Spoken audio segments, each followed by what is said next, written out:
Well, why do you think that is? I mean, why is that? I mean, is it just because people are lazy today or they're bored? I mean, are we just like bored, spoiled children who've just been lying in the bathtub all day, just playing with their plastic duck, and now they're just thinking, well, what can I do?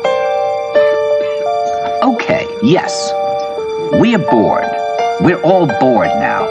But has it ever occurred to you, Wally, that the process that creates this boredom that we see in the world now may very well be a self-perpetuating, unconscious form of brainwashing created by a world totalitarian government based on money, and that all of this is much more dangerous than one thinks, and it's not just a question of individual survival, Wally, but that somebody who's bored is asleep, and somebody who's asleep will not say no?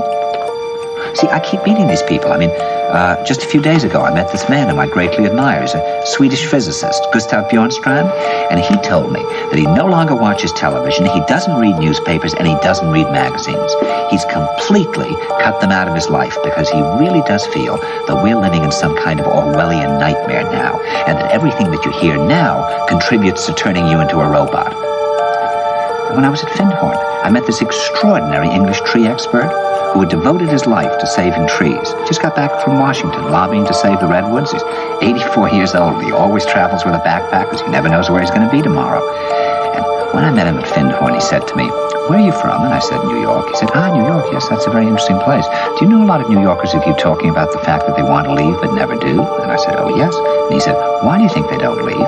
I gave him different banal theories. He said, "Oh, I don't think it's that way at all." He said, "I think that New York is the new model for the new concentration camp, where the camp has been built by the inmates themselves, and the inmates are the guards, and they have this pride in this thing they've built. They've built their own prison, and so they exist in a state of schizophrenia, where they are both guards and prisoners, and as a result, they no longer have, having been lobotomized, the capacity to leave the prison they've made, or to even see it as a prison." And then he went into his pocket and he took out a seed for a tree and he said, "This is a pine tree." He put it in my hand and he said, "Escape before it's too late." See, actually for 2 or 3 years now, Chiquita and I have had this very unpleasant feeling that we really should get out. And we really should feel like Jews in Germany in the late 30s. Get out of here. Of course, the problem is where to go, because it seems quite obvious that the whole world is going in the same direction.